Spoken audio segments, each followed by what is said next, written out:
Yeah, thanks for coming, guys. And I'll let you know a little bit about me so far. So I am a holistic nutritionist. As Elise said, I have an extensive background also in mindfulness coaching. So I kind of blend both the ways of the psychology and eating to really get people forward, to take people forward in their lives.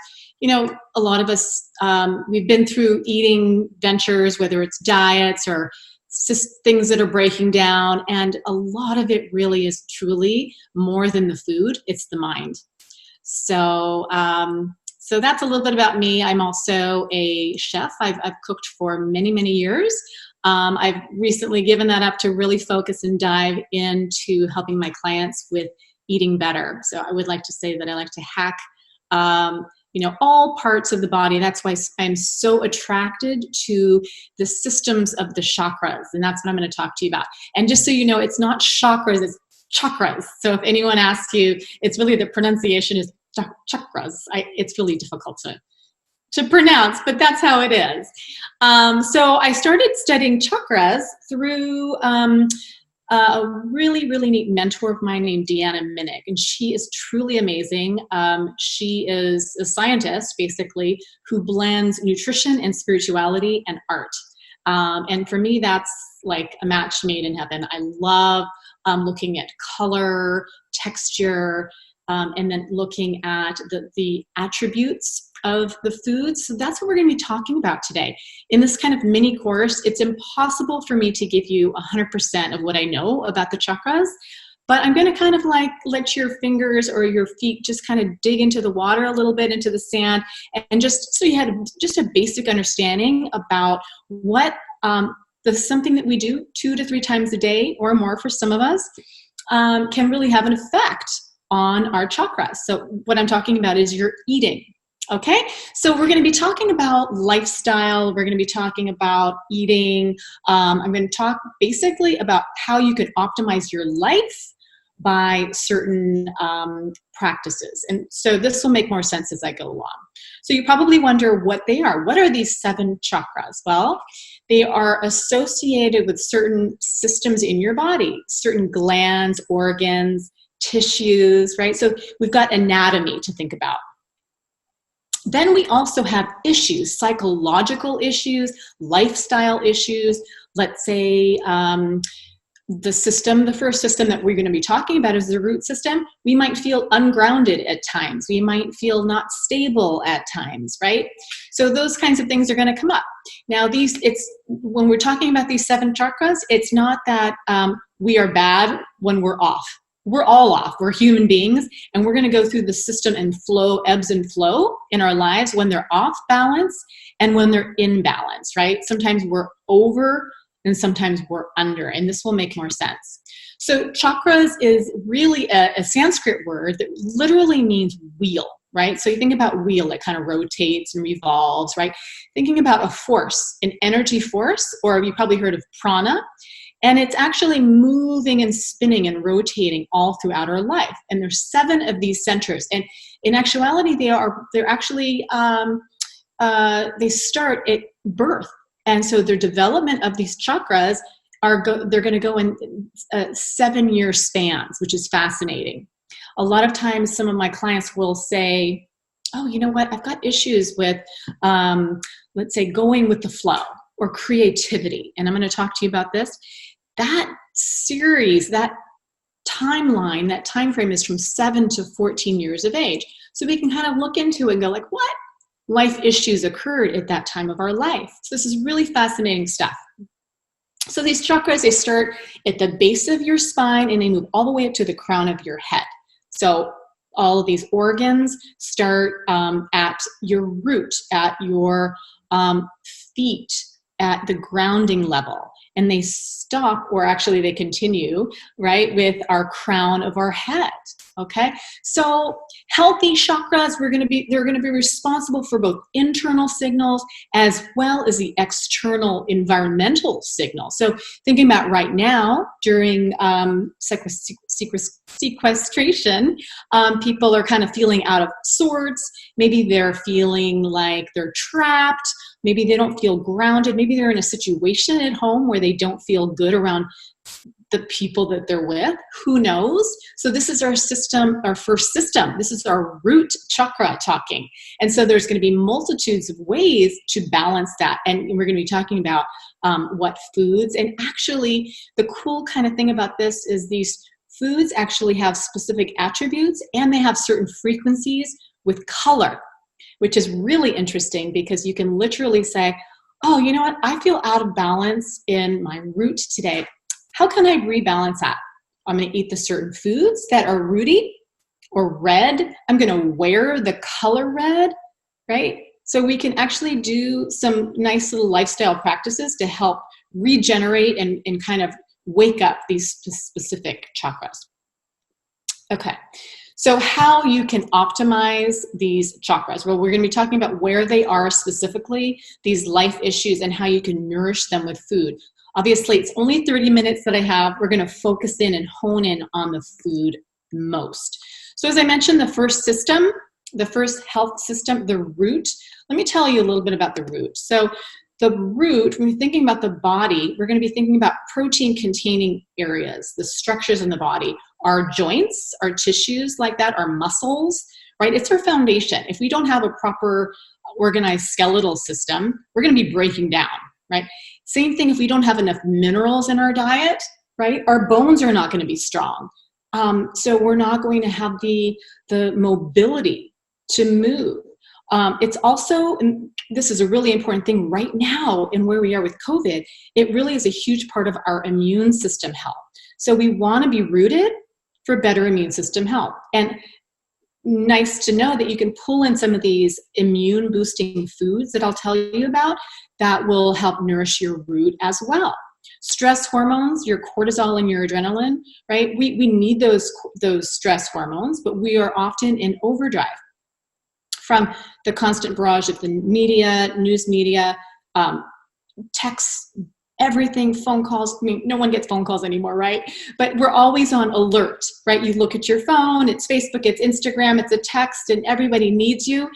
And we're just on overdrive. Our bodies are not designed to be on overdrive. So a lot of people end up getting really, really fatigued and have a lot of health problems just from stress, right? Stress is the foundation of all the other issues in our lives. So the other area that I mentioned earlier was our legs and our feet, right? Because that's the closest to our root, to the ground.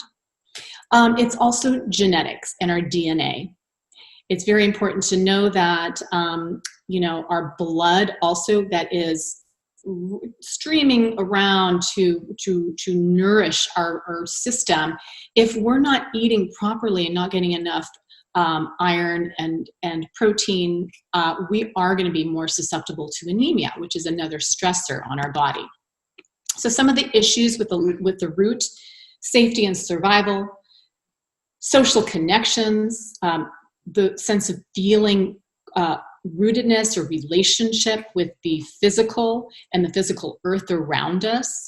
As you notice, the food that we have there, we've got a lot of red foods, but it's also proteins like animal foods that have actual amino acids and iron and protein that it's going to nourish our blood, okay? Same thing with vegetables can also nourish our blood, right? We've got the natural containing nitrites, the natural containing, as I'd say, in beets. Beets also are wonderful for circulatory health. They've got something called betalain, which is excellent for nourishing the cardiovascular system. So let's talk about the food. We have protein, minerals, and red food. You can see right there. Now, this is going to be, just to kind of give you a forecast of what's going to happen. At the very end today, I'm going to give you a whole recipe book that is going to give you one recipe for each of these areas. So if you feel like you need to rebalance a specific area, you can actually do so by just looking at the recipe. Now, you can also do like your own recipes. That's not, it's not really important that you follow this recipe, but it's just kind of a nice idea. So let me ask you a question. Now, a couple of questions here.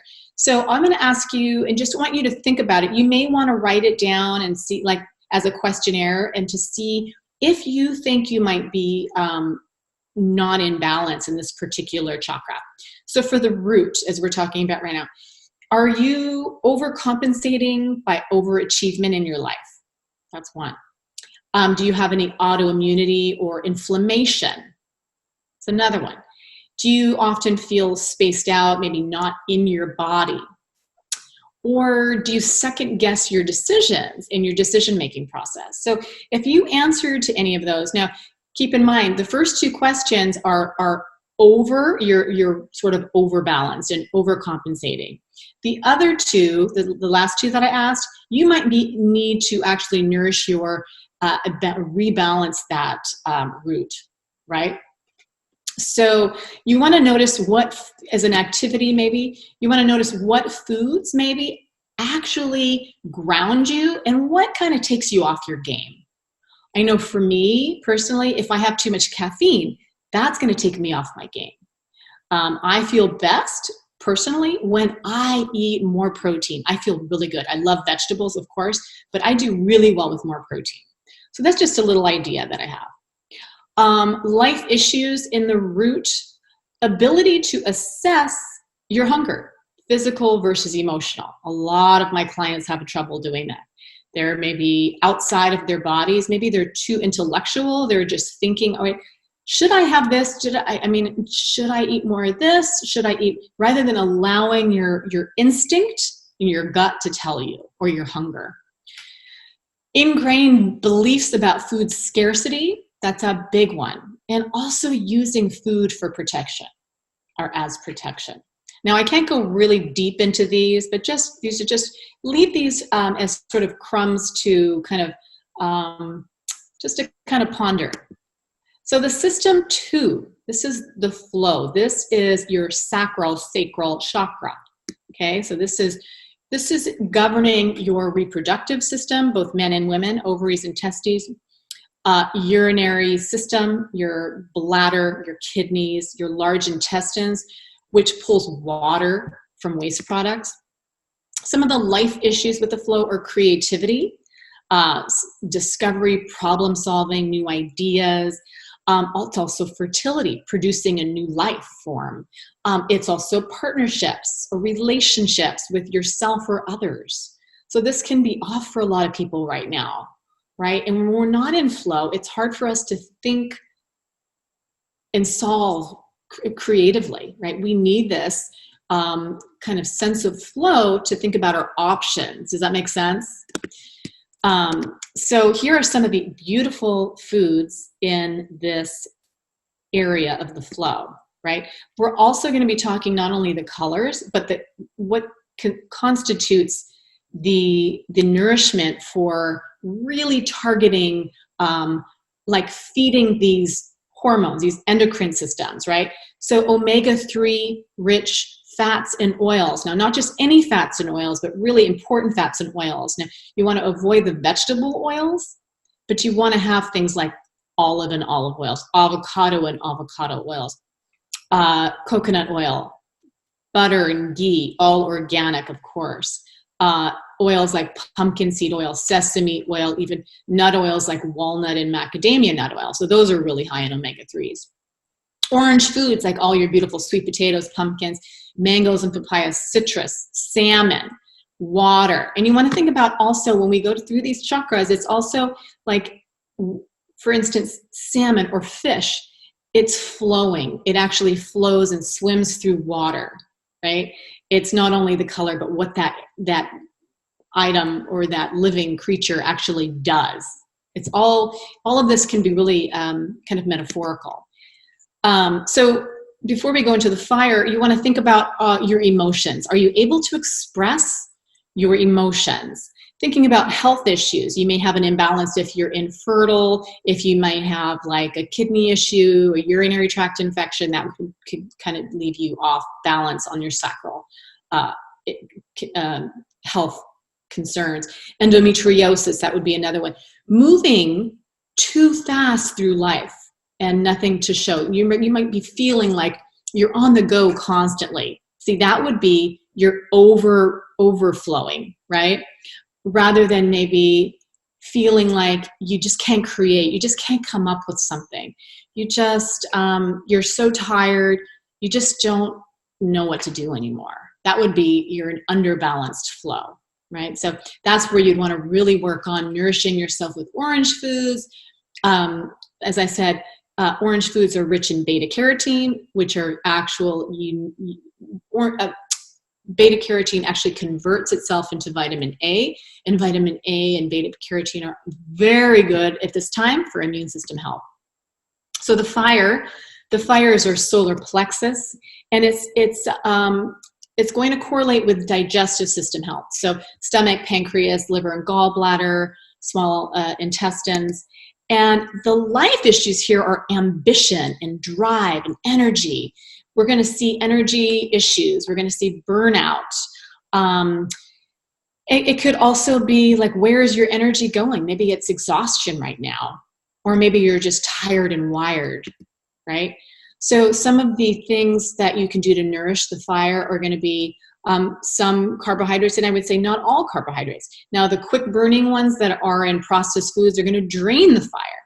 But the slow burning, high fiber, rich, good starches like sweet potatoes, purple sweet potatoes and potatoes, legumes like black beans, chickpeas, that kind of thing, and whole grains. Some people can tolerate whole grains. Not everybody can. It's not a good thing for every single person on the planet. But they are high fiber. You're going to get legumes with tons of B vitamins for energy. And also you want to think about color, the color yellow, for instance, turmeric, also things like pineapple, all of these things are digestive boosters. Ginger, another yellow one, turmeric, really lowering inflammatory load and really helping with that pineapple enzyme. It's going to help your digestion. Also things like apple cider vinegar can really assist digestive health. Warming spices like I said, even dried ginger or coriander, or some yellow things like, there's just so many, even teas, things like that.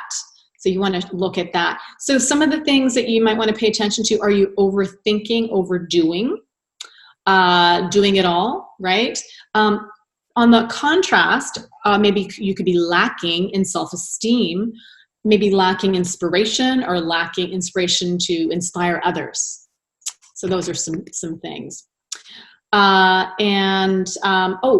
I go, and kind of a little activity that you can do here is focusing on your eating, and focus on something that, are you eating mindfully or mindlessly? How are you eating? Are you rushing through it? Are you watching TV? Are you checking your emails? Maybe you're not eating as balanced as you possibly can. You can shift into really looking at, slowing it down and being more present. Okay, so this is one of my favorites. This fourth system, the system of the love. It's the heart chakra.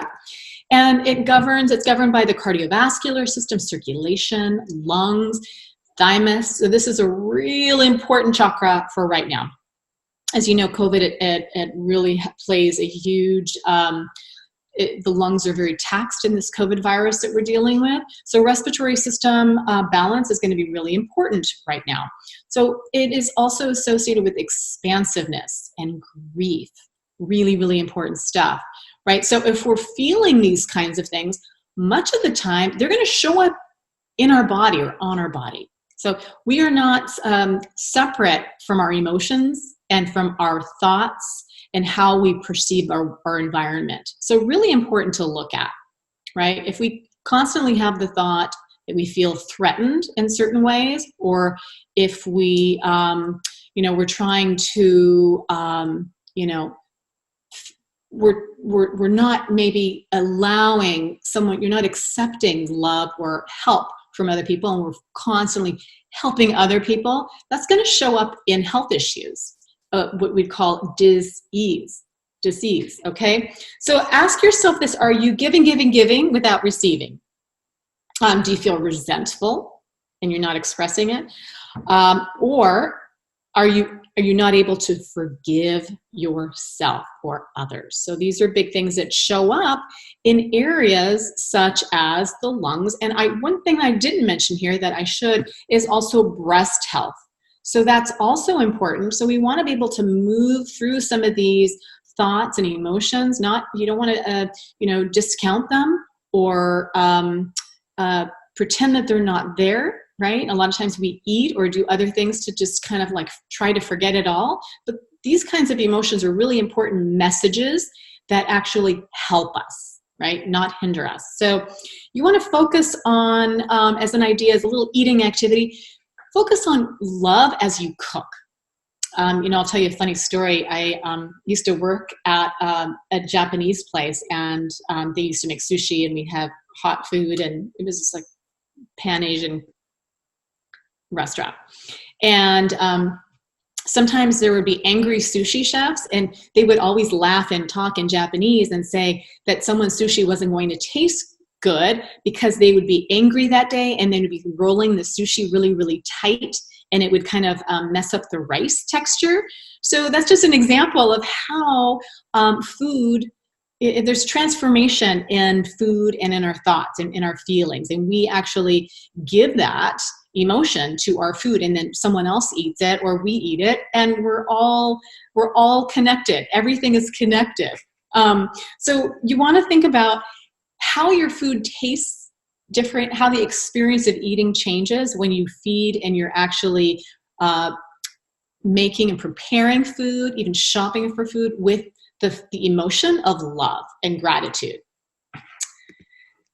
Okay, some of the life issues: self-compassion and compassion for others, service, self-care, expansion, feeling larger and more generous.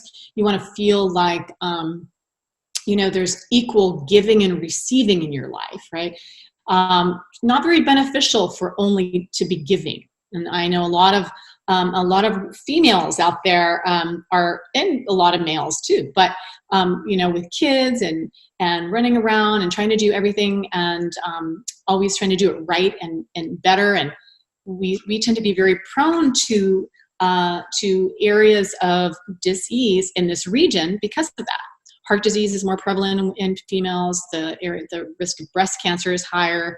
A lot of that stuff, and also if we think about how the brain and the heart are so interrelated, women of all the Alzheimer's that are the cases that are diagnosed, 75% of those are females. So you want to pay attention to heart and brain health as females, like 20 to 30 years ahead of you when you think you need that, right? Before you end up being like old or older, you want to think about it now. Okay, so nutrition for the love. Vegetables, green vegetables, cruciferous vegetables. So cruciferous vegetables help our detox systems, right?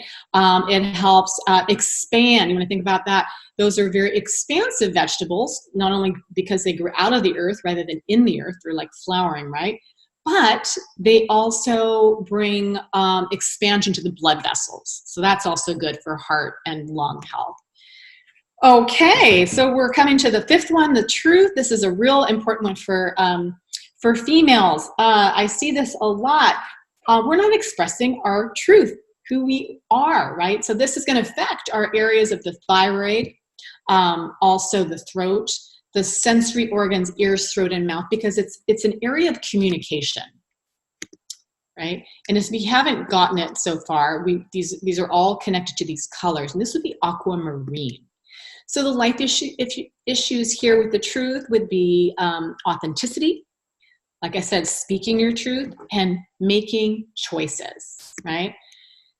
How do we nourish our truth? Well, it's going to be foods that are rich in iodine, and iodine is beneficial for that thyroid, right? Fruits, because they're high in juices and in vitamin C, liquid fruits, anything that's liquid, like soups and stews, broths and teas, any kind of sauces. We want to think about that. So some of the items of concern would be, do we overexpress or do we not say enough, right? You know, those people that have to have an opinion about every single thing on the planet. And maybe we do that at times, right? Other ones would be overeating when you're not hungry, right? Maybe you're stressed out, you just keep eating and eating and eating and overeating. You may find it difficult to express yourself, your ideas, your emotions, things like that. And lastly, we want to think about metabolism, right? That's where that thyroid comes in. And of course, we could keep diving into that particular area because it's much more deep than just the thyroid. There's a lot of other organs that are involved downstream and upstream. But we want to note our language of expression.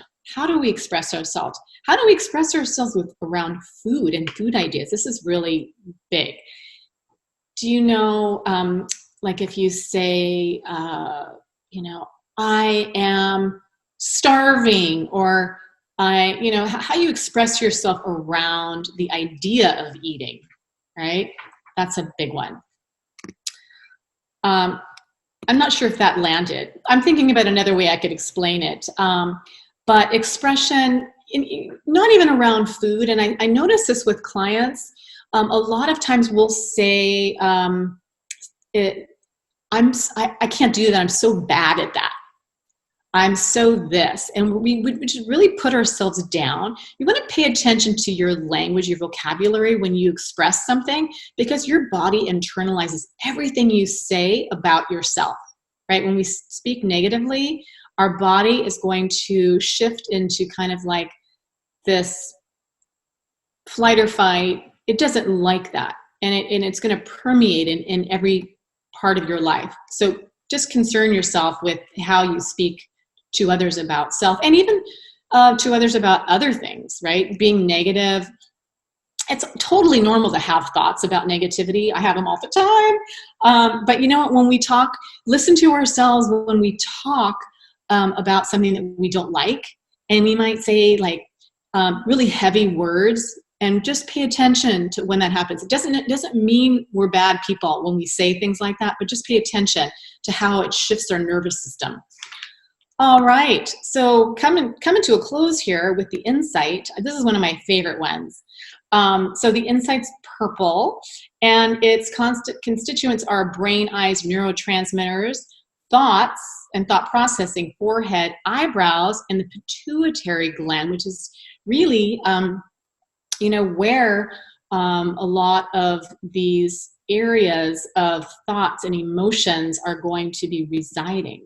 Life issues, insight, you want to think about our intuition, our ability to reflect, to visualize our future, to kind of imagine. That's really where, sometimes this is where I can kind of explain how all of these chakras work together, is like if something's blocked or off, let's say our flow, if our flow is blocked, our insight's going to have issues. Same thing with our root. If we don't feel like we're grounded, how on the earth can we really have an intuition or visualize our future? Just like our creativity, when that's blocked, then it's hard for us to plan and imagine our future, imagine a bright future. So this is why you want to really pay attention to all of the chakras. So this is a lovely smoothie. So blue and purple foods. And you know that blueberries, wild blueberries in particular, have a huge, huge impact on brain health. So there's been a lot of research on that. You can look it up yourself. But blueberries are great, but wild blueberries, you can only really find them at certain times of the year, especially like in Oregon and up north. But you can get them frozen everywhere in San Diego and Southern California if you're there. Spices also are wonderful for brain health. Chocolate, coffee. I know you're thinking like, what? And cacao. Now, I don't mean cacao or chocolate with tons and tons of sweetener in there, but like cacao nibs and raw cacao, chocolate. You can get amazing artisan chocolate out there right now without a lot of sweeteners.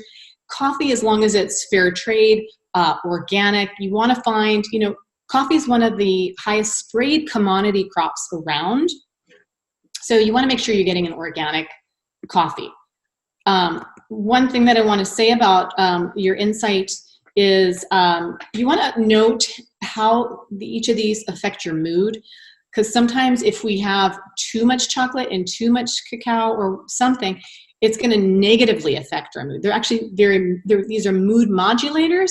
However, a little bit of a good thing is good, but too much is not.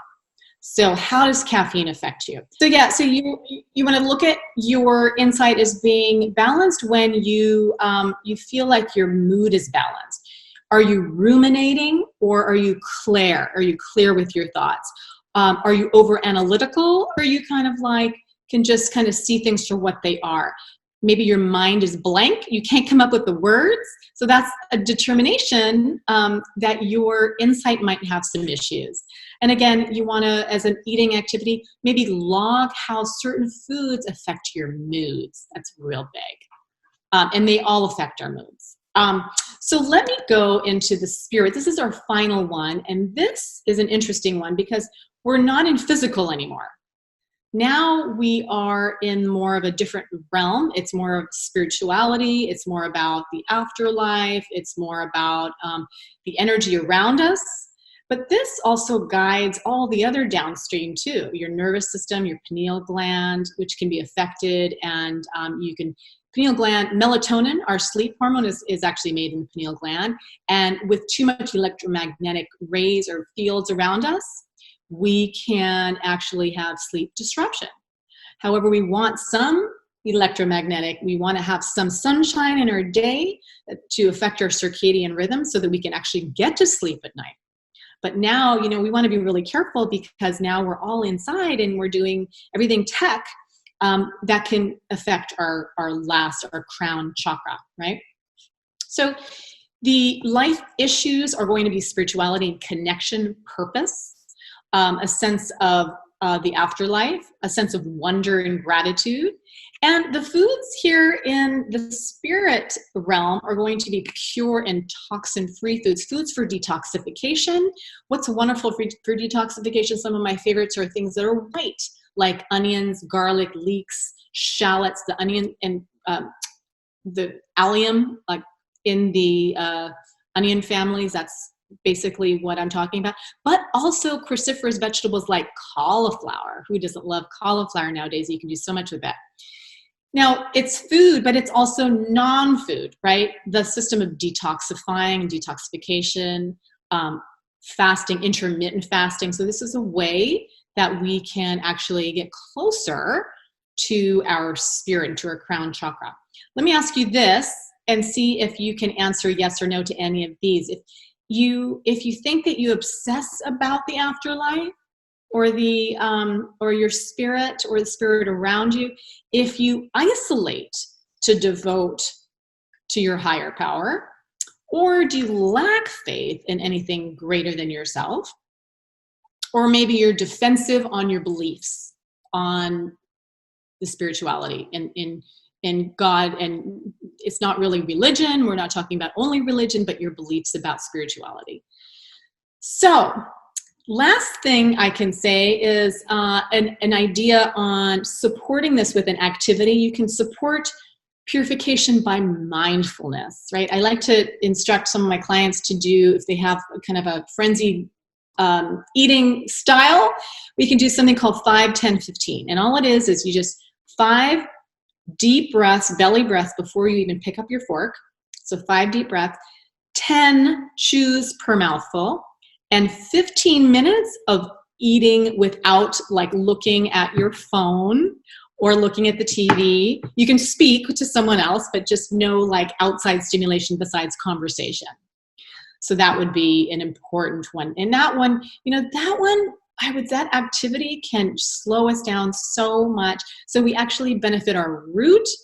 We have better digestive fluids and juices. Our gastric issues are much more they're balanced because we're taking the time to chew, and our assimilation, our digestion is much better. Our detoxification is much better when we're breaking down our foods, right? We want to be able to break down our foods in small enough pieces so we can actually assimilate them. Okay, so I would like to know what areas you think you have more need of balancing in. And you can look at the website for Access Elite to get in touch with me. I would love to hear more.